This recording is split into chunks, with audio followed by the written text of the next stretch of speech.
Today, details have finally emerged about the negotiations between the Ukrainian and American delegations in Florida. As it became known, the United States of America discussed with Ukraine during the negotiations the issue of the country's new post-war borders and Ukraine's actual refusal to join NATO. Additionally, Rustem Umerov, leading the Ukrainian delegation, met one-on-one with Steve Witkoff to specifically discuss the territorial issue. Umerov assures that there is a possibility to achieve peace while preserving constitutional provisions. And this definition, in essence, is a trap. American and Ukrainian representatives stated that the talks in Miami on ending Russia's war against Ukraine were productive, but key important issues remain unresolved. For example, it is known that Ukrainian representatives at the talks called the withdrawal of troops from the non-occupied part of Donbas impossible. At the same time, the American side conveyed to the Ukrainian delegation Moscow's position, which demands the complete withdrawal of Ukrainian forces from Donbas. Nevertheless, the White House and the United States State Department stated that the talks were supposedly successful, and now all that remains is to get the consent of the Russian dictator Vladimir Putin. Trump expressed optimism and said that there is a good chance of reaching an agreement to end Russia's war against Ukraine. But there are also other very important details of the negotiations that were not mentioned earlier, for example, about the legal trap that is being prepared for all of us in these talks. That's what I suggest we talk about today. My name is Pechiy. Let's discuss this topic together. But before we start, I ask you to subscribe to this channel, like the video, leave any comment under this episode, and be sure to subscribe to my Telegram channel, Pechiy News. The link to it is in the description of this video. There, we publish breaking news as it comes in. If you want to support the work of this YouTube channel, you can do so with any donation or a paid subscription using the links and details in the description of this video. There are several platforms, so pick whichever is easiest. I appreciate any support you can offer.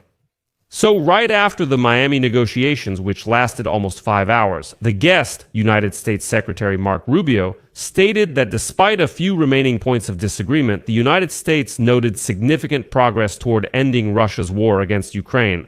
However, according to a high-ranking Ukrainian official, there is still a significant gap between what the Trump administration is demanding from Ukraine and what the authorities in Kiev are willing to agree to. And even after yesterday's negotiations in Florida, there are still at least 3 important areas where significant disagreements remain. Disagreements that, by the way, could either facilitate or hinder the negotiations to end the war.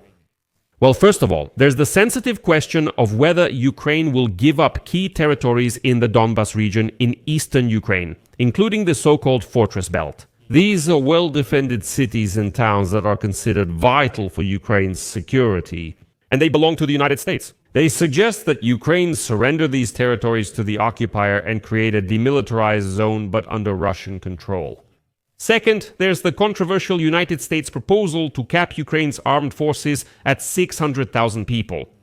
This issue is still being discussed as well. And finally, Ukraine does not agree to give up joining NATO.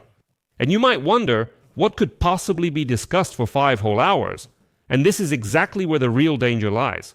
The Wall Street Journal writes that, according to an American official, the negotiations discussed possible timelines for holding new elections in Ukraine and the prospect of exchanging territories between Russia and Ukraine.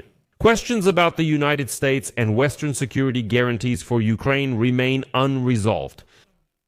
And also the question of whether the Kremlin will continue to demand international recognition of the territories occupied since the beginning of the full-scale invasion. Nevertheless, United States Special Envoy Steve Witkoff and President Trump's son-in-law Jared Kushner will fly to Russia today, on Monday, to continue negotiations with the Russians. On Tuesday, they will meet with dictator Putin. At the same time, it's unclear whether Putin himself is ready to make concessions that would allow both sides to agree to peaceful terms.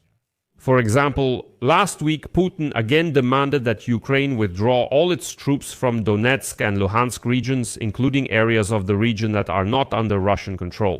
Ukrainian negotiators reportedly said withdrawing troops from the non-occupied Donbas to achieve a peace deal is impossible.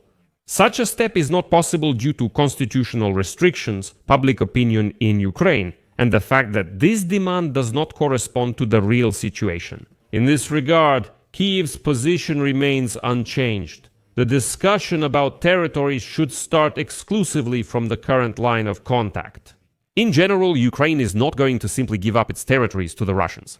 At the same time, cable news network reports today that the United States and Ukraine discussed a scenario in which Kyiv would de facto abandon joining NATO. Quote, "It is written, scenarios in which Ukraine would effectively be prohibited from joining the alliance as a result of agreements that would have to be reached directly between NATO member states and Moscow.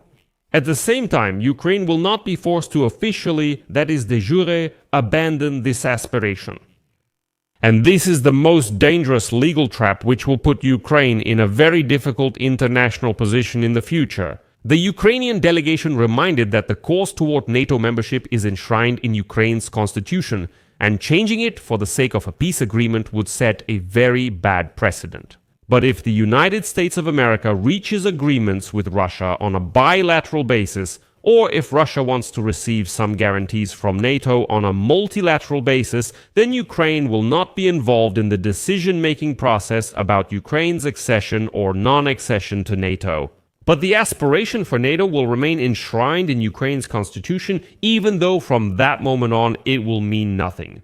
Like refusing to legally recognize occupied territories, yet de facto accepting them as the United States acknowledges Russian control over Ukrainian areas. This will create a very, very dangerous situation in the future. Because years from now, Ukraine will look very strange on the international stage. Years from now, even the United Nations Security Council might eventually recognize Donetsk and Luhansk as Russian territories. Ukraine will be the only one refusing to recognize this. And accordingly, any further votes in the same United Nations will be very problematic on this issue. And that's why it seems like this is a temporary solution for making peace, but in the long run, it's a very dangerous trap. And here's what the Ukrainian negotiator, who spoke anonymously to the American media, said, quote, "The Americans are willing to listen to our arguments." Another thing is that they constantly say, okay, you might be 100% right, but there's another side and they're demanding this and that. As mediators, we have to make sure that you reach a peace agreement. You can explain your position logically as much as you want, but if the other side says no, then what can we do? And then Cable News Network noted a quote from one of the Ukrainian officials which reveals the very legal trap they want to drive us into. Quote, "The transfer of the non-occupied part of Donbass goes beyond reason because it would significantly weaken Ukraine's defense and increase the likelihood of further aggression. But this does not mean that there are no potential ways to preserve the constitutional order and ensure Ukraine's security." In other words, right now, they are simply looking for wording that will allow them to implement the American plan, but in such a way that it doesn't look like a legal fiasco. Everything in the constitution of Ukraine will stay intact. A referendum is not needed, but de facto something else will happen. How Pechiy is subordinated to the newly elected Times. And also to see that Ukrainian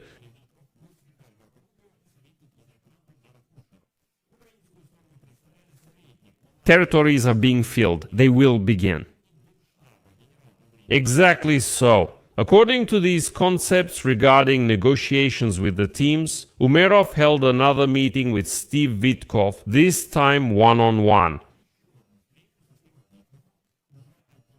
Umerov then called Ukrainian President Volodymyr Zelensky to update him on the negotiations. Now it is expected that Umerov will meet with Zelensky in Paris today, report all the details of the negotiations so that Zelensky can discuss everything with Macron. And now the meeting between Zelensky and Macron has already taken place. Keir Starmer, the Prime Minister of the United Kingdom, joined them. And Rustem Umerov and Steve Witkoff spoke with them by phone. They also had another separate one-on-one meeting today. From now on, negotiations are one-on-one rather than in a narrow format. Afterward, Macron said only Ukraine should decide the territory issue, without outside pressure. I'll leave it at that. Share your opinions and conclusions, write them in the comments under this episode, subscribe to the channel, hit the bell, and don't forget to like. That's all. Take care. Goodbye.